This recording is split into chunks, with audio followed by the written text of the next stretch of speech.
आणि कोरोना हा नुसता शब्द जरी ऐकला तरी आजही आपल्या अंगाचा थरकाप उडतो। वारंवार कानावर पडणारे ॲम्ब्युलन्सच्या सायरनचे आवाज, खिडकीतून बाहेर पाहावं तर रस्त्यावर शुकशुकाट आणि फक्त पोलिसांच्या गाड्या। माणूस याचा कुठे मागमूसही नसलेल्या भोवतालात एखादी व्यक्ती दिसली तरी चेहऱ्यावर काळजी आणि डोळ्यात भीतीचे ढग। असा हा कोरोनाचा काळाचा कालावधी।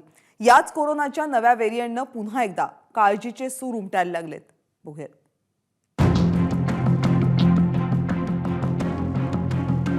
महाराष्ट्रात कोरोनाच्या नव्या व्हेरियंटचा शिरकाव।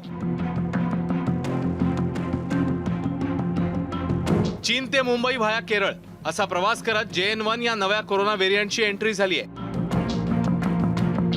JN1 हा कोविड व्हेरियंट आढळला आहे।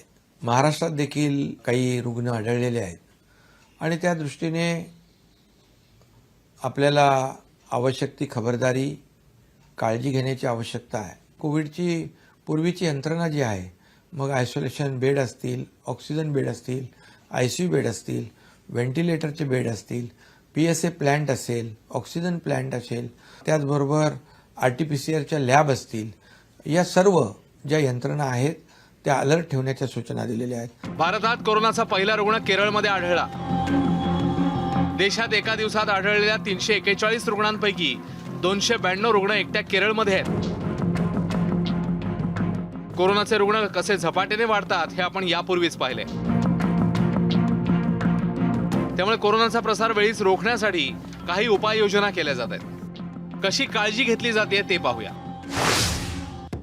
सर्व राज्यांना सतर्क राहण्याचे आदेश देण्यात आले आहेत। संभाव्य साथीचा विचार करून रुग्णालय सज्ज ठेवण्यात येणार आहेत। दर 3 महिन्यांनी सगळ्या रुग्णालयांमध्ये मॉक ड्रिल होणार आहे। सगळ्या राज्यांना केंद्र सरकार पूर्ण सहकार्य करणार आहे।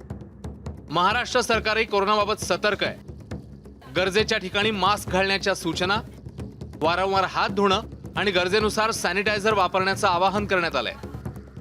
आपण कोविड योग्य वर्तन आपण बघायचं आहे। तर कुठलाही सिटिझन्सना कोणाला जर हे असेल की सिम्पटम्स आहे की त्यांना जर खोकला, सर्दी किंवा ताप वगैरे असेल तर त्यांनी आपल्याला थोडासा आयसोलेट करायचे, क्राउडेड प्लेसेसमध्ये जायचं नाही आहे। आणि त्याचबरोबर जर आवश्यकता अनुसार मास्कचा ते वापर करू शकतात। आणि त्याचप्रमाणे इतर जे काही पेशंट्स आहे की ज्यांना हाय रिस्क आहे, ऑलरेडी त्यांना काही सिम्पटम्स आहे आणि त्यांना जर हार्ट डिझीज किंवा डायबिटीज, हायपरटेन्शन असे काही प्रकारचे काही अधिक आजार आहे तर त्यांनी जे सिम्पटम्स किंवा लक्षण आले तर त्यांनी निग्लेक्ट करायचे नाही आहे। आपल्या जवळपासच्या दवाखान्यामध्ये किंवा आपल्या हॉस्पिटल्समध्ये, BMCच्या हॉस्पिटलमध्ये जाऊन त्या टेस्ट वगैरे करू शकतात।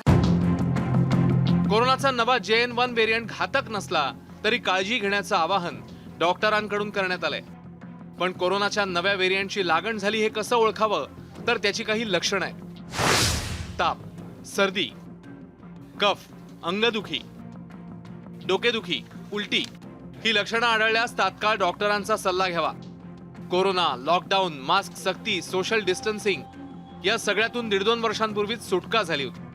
पण आता 2023 संपताना आणि 2024चं वर्ष उजाडत असतानाच कोरोनाचं नवं संकट दाटलंय। पण मंडळी, काळजी करू नका, काळजी घ्या। ब्युरो रिपोर्ट, ABP माझा। ABP माझा, उघडा डोळे बघा नीट।